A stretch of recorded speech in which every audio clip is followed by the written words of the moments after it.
NEP 2020 है, बहुत सारे क्वेश्चंस पिछली बार पूछे गए, अलग अलग एग्जाम्स में एनईपी के क्वेश्चंस पूछे जा रहे हैं। तो एनईपी के कॉन्सेप्ट को समझेंगे, उसके बाद सीसीई है, इंक्लूसिव एजुकेशन है, आरटीई है, एनसीएफ 2005 है। तो ये 4-5 डॉक्यूमेंट्स हैं जो बहुत महत्वपूर्ण है जानना आपके लिए एज अ टीचर भी, और फैक्चुअल क्वेश्चंस भी इनसे आते हैं, कॉन्सेप्चुअल क्वेश्चन भी आते हैं।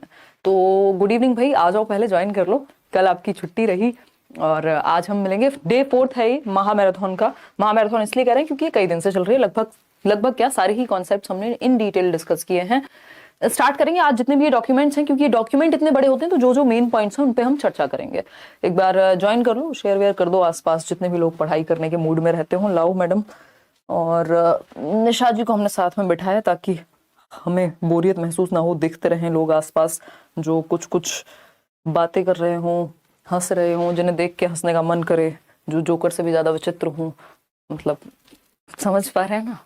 ये ऐसे देखिएगा। एक बार स्टार्ट करते हैं, आ जाइए एक बार फटाफट से। इससे पहले एक और छोटी सी इन्फॉर्मेशन, इस संडे यानी परसों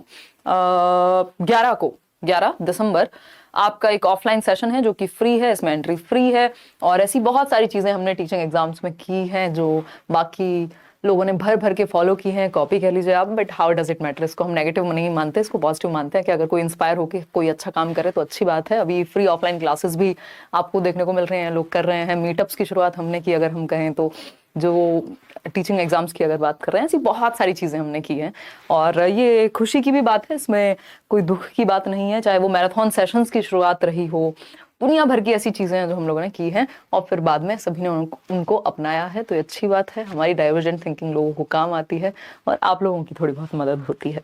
खैर, स्टार्ट करते हैं, समझते हैं क्या कहानी है। ये आपका एड्रेस है near करियरविल tower, near Adarsh Nagar metro station, GTB नगर के बाद मॉडल टाउन, उसके बाद आपका आदर्श नगर ही है, if I am not wrong. तो यहाँ आप मिलेंगे परसों 1 बजे से मेरा सेशन आपके साथ होगा, 1 से 4 तक, 5 तक, जितनी भी देर जाएगा। अगर आपके केवीएस से लेके किसी का कोई भी डाउट है, आपको लगता है कि मन है बैठ करके डिस्कशन करने का आमने सामने, ये फ्री है सेशन, कहीं पे भी 1 रुपया दे मत दीजिएगा, कोई रजिस्ट्रेशन नहीं कराना है और मजे से पढ़ेंगे। ईवीएस के नोट्स जितने लोग मांग रहे हैं मंडे मिल पाएंगे, हमारे typist ji out of station है और बट मंडे मिल जाएंगे आपको। इंग्लिश मीडियम के नोट्स ईवीएस के ऑलरेडी दिए हुए हैं, हालांकि वो थोड़े से इंप्रूव्ड वर्जन में मिल जाएंगे आपको, लेकिन अभी जिनका वेस्ट बंगाल टेट है 11 को, इतने वो इंग्लिश वाले नोट्स पढ़ लीजिएगा। और मैथ्स पेडागोजी भी इन बिटवीन है अभी, तो WB टेट वालों के लिए तो नहीं, बट सी टेट के एग्जाम से पहले वो मिल जाएगी। चलिए फिर कहानी शुरू करें। आप लोग ज्वाइन कर चुके हैं अगर, बहुत बढ़िया, लाइक शेयर सब्सक्राइब आप करते रहिएगा जैसे जैसे आप आए। टेलीग्राम चैनल पर पीडीएफ्स, ये जो नोट्स हैं, जैसे सीडीपी के नोट्स हैं, हिंदी पेडागोजी के नोट्स हैं, इंग्लिश पेडागोजी के नोट्स हैं, टेलीग्राम चैनल का लिंक आपको इधर डिस्क्रिप्शन बॉक्स में और कमेंट सेक्शन में भी दिया है, वहां से डाउनलोड कर लीजिएगा। नोट्स एकदम फ्री नोट्स हैं, इनको पढ़िए। जो आपके ये चाइल्ड डेवलपमेंट वाले नोट्स हैं वो हैं कुछ 47 पेज के आसपास, हिंदी और इंग्लिश के 26 पेज 30 पेज ऐसे ऐसे नोट्स हैं, तो उनको आप पढ़िए। आज हम सबसे पहले नेशनल एजुकेशन पॉलिसी, क्योंकि ये नया डॉक्यूमेंट है तो इसको बार बार रिवाइज करना बहुत जरूरी है, और इसको पढ़ने से पहले एक बार ये ब्लूम चचा को देखना जरूरी है ना, बी फॉर ब्लूम। तो ब्लूम कह रहे हैं कि 3 चीजें इन्होंने महत्वपूर्ण बताई थी जो यहाँ पर भी महत्वपूर्ण ही रहेंगी। कोई बात नहीं, ज्वाइन कर लीजिए आराम से, तभी शुरू करेंगे, ठीक है जी, कोई बात नहीं। लिखने वाली एस्पिरेंट हो जाएगा आपका, घबराओ नहीं, आपने घबराना नहीं है, ठीक है, कोई दिक्कत परेशानी। बहुत बढ़िया, आपकी नई लर्नर हूं, प्रियंका कह रही हैं।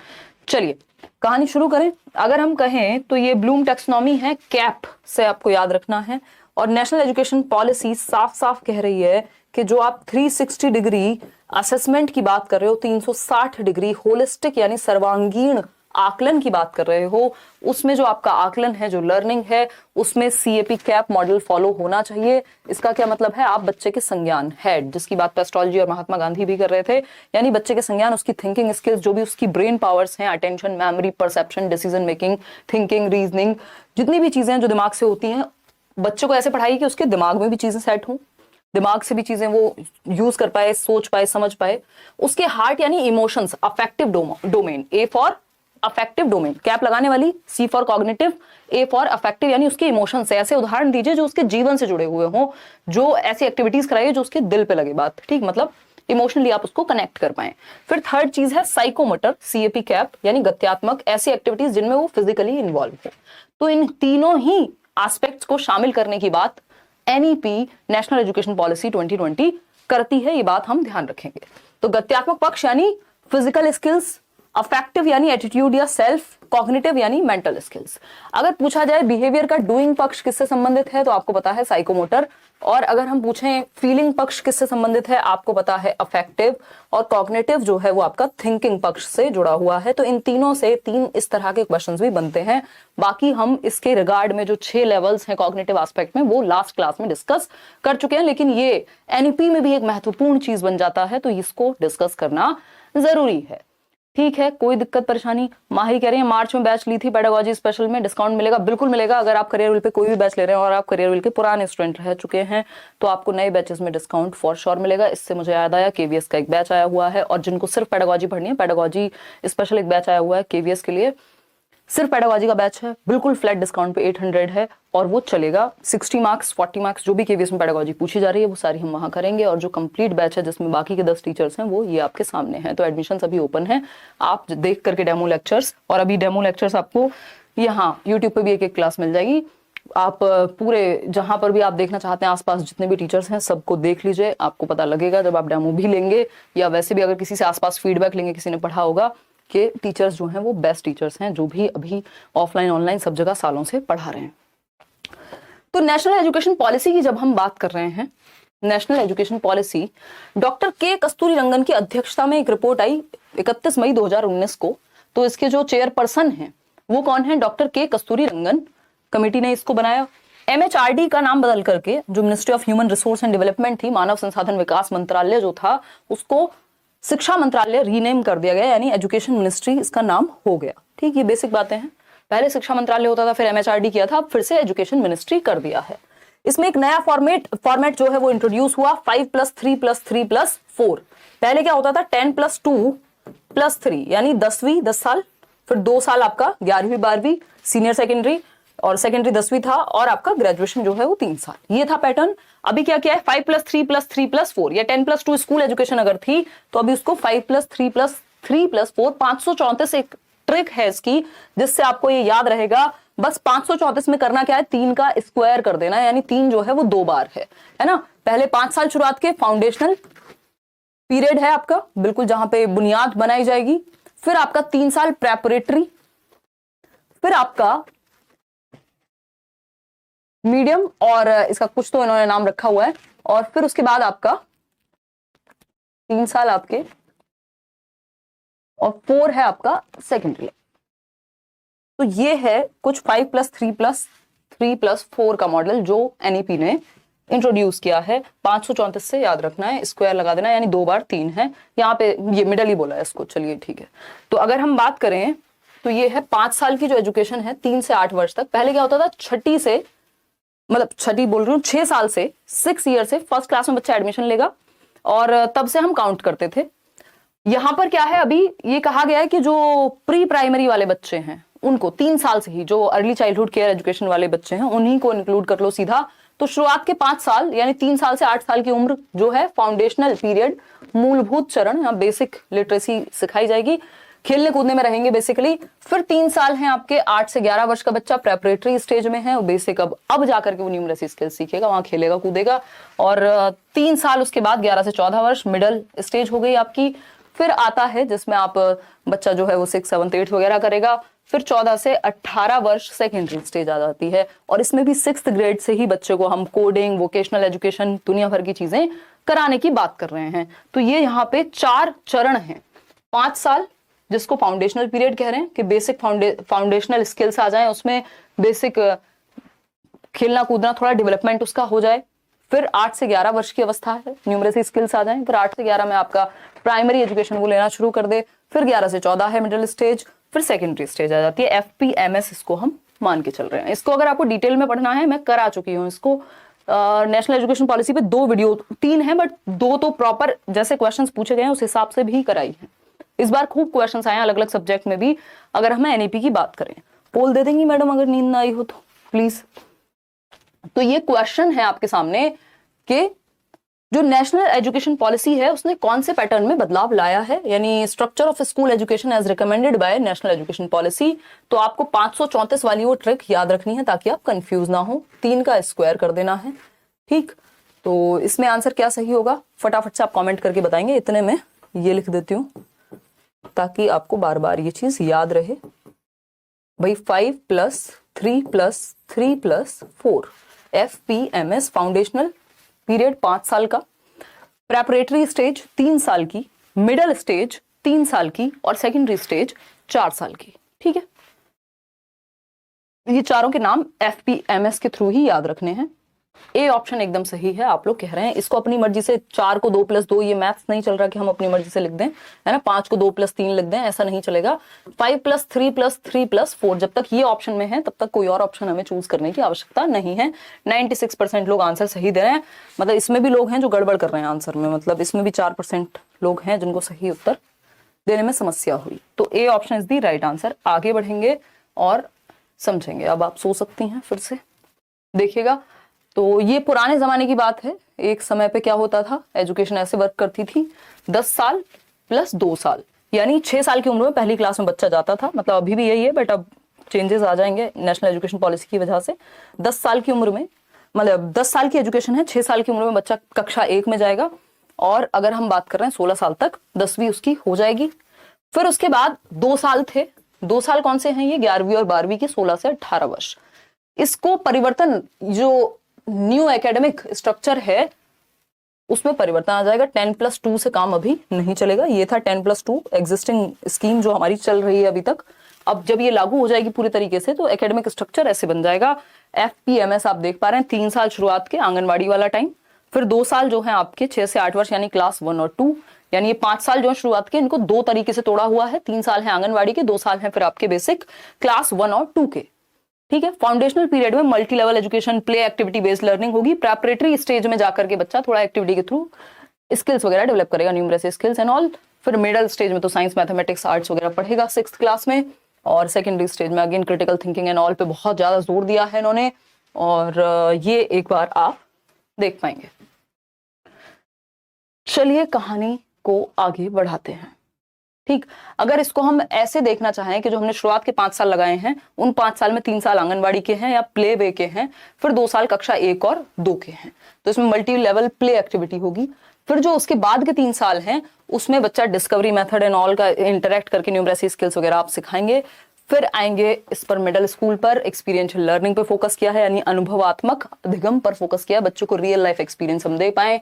सेकेंडरी स्टेज में जो वो मल्टी डिसिप्लिनरी सब्जेक्ट्स हैं, फ्लेक्सिबिलिटी की बात की है, साइंस, कॉमर्स और ह्यूमैनिटीज को अलग अलग बांटने की जगह पूल ऑफ सब्जेक्ट्स होंगे जिनमें से चूज करने का अधिकार बच्चे के पास आ जाएगा। 6th क्लास से ही कोडिंग और वोकेशनल एजुकेशन, इंटर्नशिप वगैरह पे फोकस किया जाएगा। इसमें एक क्वेश्चन बहुत आया कि जो असेसमेंट है, असेसमेंट मतलब आकलन, कि बच्चा सीख कैसे रहा है, इसका पता करने के लिए इन्होंने एक तरह की असेसमेंट पॉलिसी की बात की, वो है 360 डिग्री असेसमेंट, यानी 360 डिग्री असेसमेंट, यानी बच्चे को चहुमुखी रूप से चारों तरफ से असेस करना है, आकलन करना है, यानी बच्चा खुद का भी आकलन करे, सेल्फ असेसमेंट यानी स्वयं आकलन, यानी वो अगर कोई काम आपने उससे कराया और आप उससे पूछे बेटा तुम खुद को कितना नंबर देते हो, वो कहेगा मैं 10 में से 8 दूंगा अगर ईमानदारी से बताऊं, यानी वो खुद का ही आकलन कर पाए। या कोई काम वो करके लाया और उसको बोले एक बार तुम देखो इसको कि तुम्हें क्या लगता है इसमें कहाँ इंप्रूवमेंट की जरूरत है, ये हुआ सेल्फ असेसमेंट कि बच्चा खुद का आकलन खुद कर सके।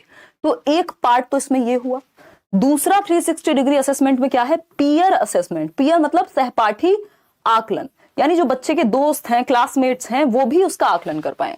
आप कहें एक दूसरे को अच्छा बेटा अपनी नोटबुक, ए बच्चा अपनी नोटबुक बी बच्चे को दे और बी बच्चा ए बच्चे की नोटबुक चेक करे। अब क्या होगा, एक दूसरे का आकलन करेंगे तो उनकी जो असेस करने की क्षमता है वो भी बेहतर होगी, फीडबैक दे पाएंगे। और तीसरा पार्ट है इसमें टीचर असेसमेंट, यानी शिक्षक आकलन। तो शिक्षक क्या है इसमें, वो आकलन करेंगे कि आप कहां सुधार की आवश्यकता है, क्या फीडबैक दिया जा सकता है। तो 360 डिग्री का मतलब है होलिस्टिक, यानी सर्वांगीण रूप में आकलन। ऐसा नहीं है पेन पेपर टेस्ट लिया और बस नंबर दे दिए बात खत्म। इसमें बच्चे ग्रुप में एक्टिविटी कर रहे हैं, एक दूसरे का आकलन कर रहे हैं, बच्चा स्वयं का आकलन कर रहा है, टीचर भी उसमें इन्वॉल्व है। तो बच्चे और टीचर दोनों का रोल होना चाहिए, तब जाकर के शिक्षा कंप्लीट हो पाएगी, चाहे वो एजुकेशन हो, टीचिंग लर्निंग प्रोसेस हो या आकलन की प्रोसेस हो।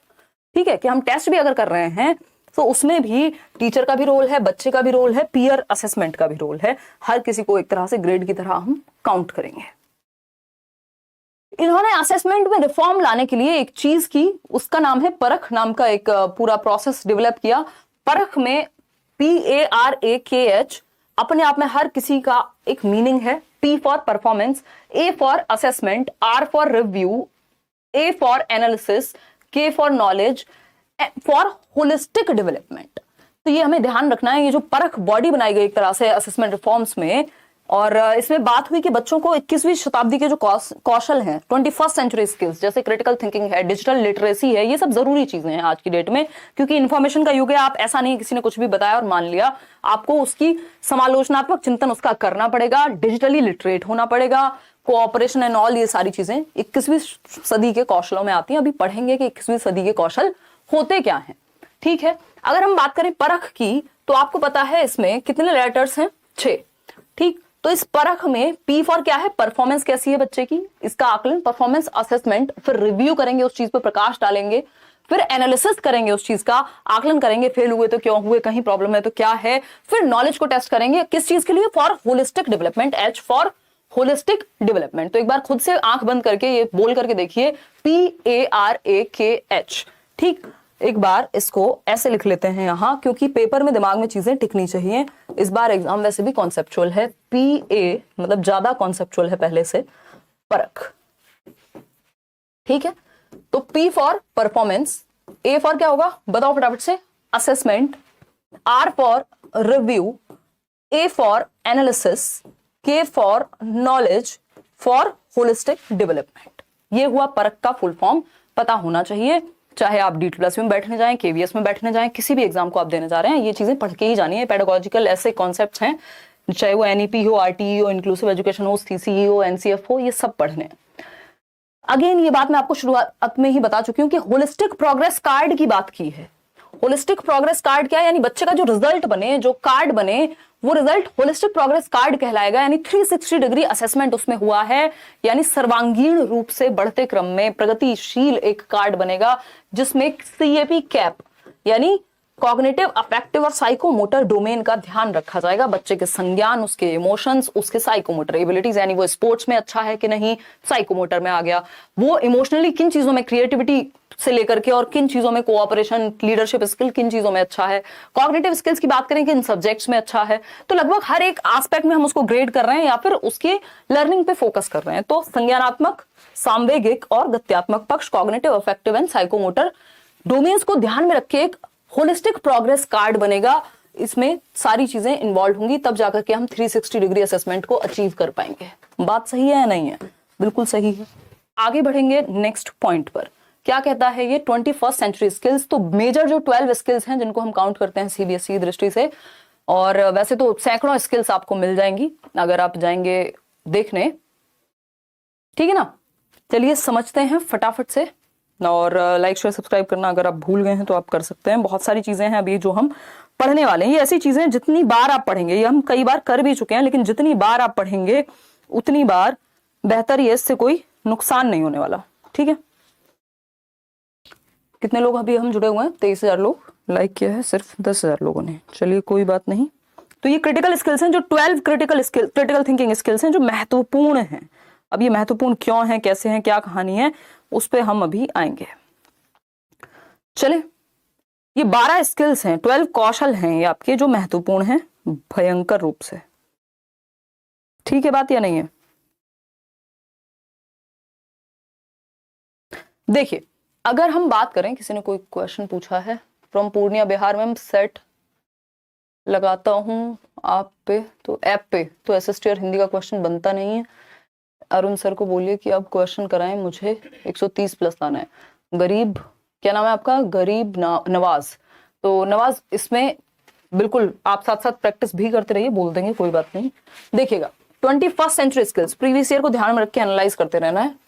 इस बार क्वेश्चंस थोड़े से हटके थे हिंदी में, और SST का तो आपको ज्यादा बेहतर पता होगा। तो 21वीं सदी के जो कौशल हैं, जिनमें से हम 12 कौशल को सबसे ज्यादा महत्वपूर्ण मान रहे हैं, तो इसमें क्रिटिकल थिंकिंग, समालोचनात्मक चिंतन, हम एक बात के लगभग हर पहलू को जांच पाए, बस मान ना ले। किसी ने कहा 2000 के नोट में चिप है, हमने मान ली। कोई और अफवाह उड़ी, फलानी वैकेंसी तब आ रही है, हमने मान लिया। अब वो आई 2 साल बाद, लेकिन हम तो मान के बैठे हुए हैं, उस हिसाब से हमने डिसीजन ले लिए। अगर कोई वेबसाइट है लेट्स लर्न के नाम से कोर्स बेच रही है, जाके खरीद लिया आंख बंद करके, ये भी नहीं देखा कि वेरीफाइड है नहीं है, जो चैनल है इतने सारे, अगर कोई इन्फॉर्मेशन टेढ़ी मेढ़ी दे रहा है तो वो ऑथेंटिक चीज है कि नहीं है, मतलब क्रिटिकल थिंकिंग का प्रयोग हम नहीं कर पाते। लेकिन बच्चों में हमें ये चीज डेवलप करनी है कि हम लगभग हर पक्ष में, ऑल एस्पेक्ट्स में चीजों को देख पाएं, फैक्ट और ओपिनियन के बीच अंतर को जान पाएं। ये है क्रिटिकल थिंकिंग। यानी आप जितनी भी आपकी कॉग्निटिव स्किल्स हैं उनका प्रयोग करके हर एक पक्ष में चीजों को समझ पाएं, रिफ्लेक्ट कर पाएं, कंट्रोल कर पाएं, मैनेज कर पाएं, अवेयर हो, डेटा हो आपके पास, उसके आधार पर फैक्ट्स को आप जान पाएं और एनालाइज कर पाएं। कोलैबोरेशन यानी सहयोग के माध्यम से सीख पाएं, एक दूसरे के साथ बच्चे ग्रुप लर्निंग करें, क्योंकि बच्चे जब ग्रुप में होते हैं तो बेहतर सीखते हैं, सहयोग करके बेहतर सीखते हैं, टीम स्किल्स जो है डेवलप होती है उनकी, लीडरशिप स्किल्स उनकी डेवलप होती हैं, स्पोर्ट्समैनशिप या स्पोर्ट्स पर्सन की जो एबिलिटी है वो उनके अंदर डेवलप होती है, टॉलरेंस आती है जब ग्रुप में काम करते हैं, एक दूसरे को हेल्प कर पाएंगे। इंफॉर्मेशन लिटरेसी यानी आज की डेट में जो बेसिक जितनी भी टेक्नोलॉजिकल एडवांसमेंट है उसका प्रयोग करके हम लिटरेट हो पाए इंफॉर्मेशन के संबंध में। टेक्नोलॉजिकल लिटरेसी, भाई इतनी बेसिक टेक्नोलॉजी हमें यूज करनी आनी चाहिए। डिजिटल लिटरेसी भी इसको आप दूसरे शब्दों में कह सकते हो कि बेसिक कंप्यूटर चलाना है, कुछ और ऐसे काम है टेक्नोलॉजी का प्रयोग करके वो सब कर पाए। इनिशिएटिव लेना हर किसी के बस का नहीं होता, इनिशिएट करना, चीजों को कुछ नया शुरुआत करना। अगर आप एरिक एरिक्सन की थियरी में देखेंगे तो इनिशिएटिव वर्सेस गिल्ट की एक स्टेज आती है, तो बच्चा इनिशिएट करे इस चीज के लिए हम उसको बढ़ावा दें, गिल्ट ना है उसमें। सोशल स्किल्स बच्चे की डेवलप हो, कैसे ग्रुप में काम करना है, कैसे समाज के प्रति आगे बढ़ाना है। लर्निंग एक सोशल क्या है, प्रोसेस है, कैसे सब साथ में मिलकर के आएंगे, कोऑपरेट करेंगे, जो भी प्रॉब्लम्स हैं उन प्रॉब्लम्स को सॉल्व करेंगे, डिसीजन लेंगे। क्रिएटिविटी, रचनात्मकता को बढ़ावा देना है, कुछ नया करने पे बल हो, कुछ नया सोचने पे हम जोर दे पाए। ठीक है, कोई दिक्कत परेशानी नहीं है इस बात को समझने में। कम्युनिकेट करना अपने आप में, कम्युनिकेशन क्या है, एक स्किल है, और आज के दौर में अपनी बात को ढंग से कह पाना अपने आप में बहुत बड़ी स्किल है। तो कम्युनिकेशन भी एक ऐसी स्किल है जो जरूरी है ना। संप्रेषण का कौशल, तनिष्क कह रहे हैं मैम संडे को सीट मिल जाएगी ना, मैं बिहार से दिल्ली आ गया हूं, बट आपका एक ऑफलाइन क्लास देखा था, बहुत ज्यादा ही स्टूडेंट्स थे। तनिष्क मेरे ख्याल में मिल जानी चाहिए, क्योंकि हमने बहुत कम टाइम पहले ही बताया, कल या परसों ही आपको इन्फॉर्म किया इस चीज के बारे में। तो बाकी तो अरे कर लेंगे यार मैनेज, क्या दिक्कत है, खड़े होके बैठ के जैसे होगा मैनेज कर लेंगे, थोड़ा पहले आ जाना और क्या है। देखिएगा अगर हम बात करें, बहुत बढ़िया, मिलेंगे परसों।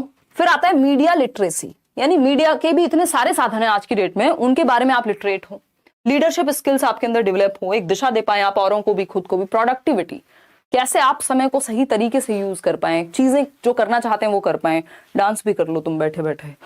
फ्लेक्सिबिलिटी, यानी हम रिजिड ना हो, हमारे अंदर चेंज होने की क्षमता हो, जब समय बदलता है तो हम भी बदल पाए।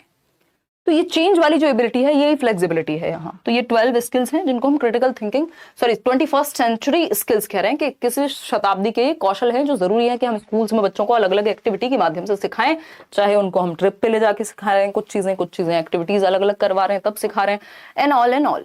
ठीक, reduction in curriculum content to enhance essential learning and critical thinking, यानी कि हम क्या कर रहे हैं, जो करिकुलम है उसको थोड़ा सा घटा दें, ऐसा ना हो बच्चे से भारी बस्ता हो। एक रिपोर्ट आई थी 1992-93 में, लर्निंग विदाउट बर्डन की, यानी बोझ ना बन जाए अधिगम बच्चे पे। तो इसेंशियल लर्निंग और क्रिटिकल थिंकिंग पे फोकस करके करिकुलम का लोड बहुत ज्यादा नहीं बढ़ाना, उसको कम करना है, रिडक्शन करना है उसमें पाठ्यचर्या में। और करिकुलम क्या है, करिकुलम में सब कुछ आता है स्कूल में, जो पैर रखने से लेकर के, कदम रखने से लेकर बाहर निकलने तक करिकुलम सब कुछ है। पाठ्यचर्या करिकुलम का एक हिस्सा होता है, सिलेबस, पाठ्यक्रम। चलिए थोड़ा सा फास्ट करते हैं। जेंडर इंक्लूजन फंड हो, कि भाई हम जेंडर पैरिटी की बात कर रहे हैं, तो अगर हम स्पेशली फीमेल्स को भी इंक्लूड कर रहे हैं तो उसके लिए कुछ एक्स्ट्रा हम एफर्ट्स डाल पाए। ठीक, केजीबीवी जो आपकी कस्तूरबा गांधी बाल विद्यालय है, उनको ग्रेड 12 तक हम इन्वॉल्व कर पाए। Reduction in the curriculum to core concepts, ये ध्यान रखनी है ये लाइन, कि जो करिकुलम में रिडक्शन है, कमी है पाठ्यचर्या में, वो कोर कॉन्सेप्ट्स, यानी जो कोर कॉन्सेप्ट्स हैं उनको हम सिखा पाए, बाकी हम रिड्यूस कर दें करिकुलम को। बहुत ज्यादा बड़ा नहीं होना चाहिए, लेंथी नहीं होना चाहिए करिकुलम, यानी पाठ्यचर्या आपकी। करिकुलम और पेडागोजी जो है स्कूल्स में, वो लर्निंग कैसी होनी चाहिए, होलिस्टिक होनी चाहिए। ये वर्ड्स पे ध्यान दीजिएगा, सर्वांगीण, यानी लगभग हर एक पक्ष को इंक्लूड करे, इंटीग्रेटेड हो, एक सब्जेक्ट दूसरे सब्जेक्ट से जुड़ा हुआ हो, एंजॉयबल हो, यानी बच्चे आनंद ले पाए, और एंगेजिंग, यानी वो बच्चे क्या है, एक्सप्लोर कर रहे हो, इन्वॉल्व हो, उनका मन लगा रहे लर्निंग में। बात तो ठीक है। रिकॉग्नाइज कर पाए, आइडेंटिफाई कर पाए, फोस्टर कर पाए हम हर एक बच्चे की यूनिक कैपेबिलिटी को। हर एक बच्चा क्या है, विशिष्ट है अपने आप में, कुछ यूनिक रखता है तनिष्क, तो हम उस चीज का ध्यान रख पाए। Respect for diversity and respect for the local context, यानी जिस संदर्भ से, जिस लोकल कॉन्टेक्स्ट से बच्चा आ रहा है, जिस परिवेश से बच्चा आ रहा है, उसका भी हम ध्यान रख पाए, उसके सांस्कृतिक पक्ष का भी हम ध्यान रख पाए, सामाजिक और सांस्कृतिक पक्ष का, और डाइवर्सिटी यानी सारे बच्चे एक जैसे नहीं होंगे क्लास में, अलग अलग तरह के बच्चे होंगे, इन चीजों को हम समझ पाए। इक्विटी एंड इंक्लूजन, अभी हम इंक्लूसिव एजुकेशन पढ़ेंगे, 5 नंबर का टॉपिक है। तो इंक्लूजन का यानी समावेशन का हम ध्यान रखें, हर तरह के बच्चे को, चाहे वो गिफ्टेड है, नॉर्मल है, एवरेज है, या मंद बुद्धि है, या कोई टैलेंटेड बच्चा है, क्रिएटिव है, ब्लाइंड बच्चा है, कोई और समस्या है, हर तरह के बच्चे को हम क्लास में बिठा करके सिखा पाए, इक्विटी यानी समता का प्रयोग कर पाए, उसकी नीड के अकॉर्डिंग एजुकेशनल एक्टिविटीज को डिजाइन कर पाए।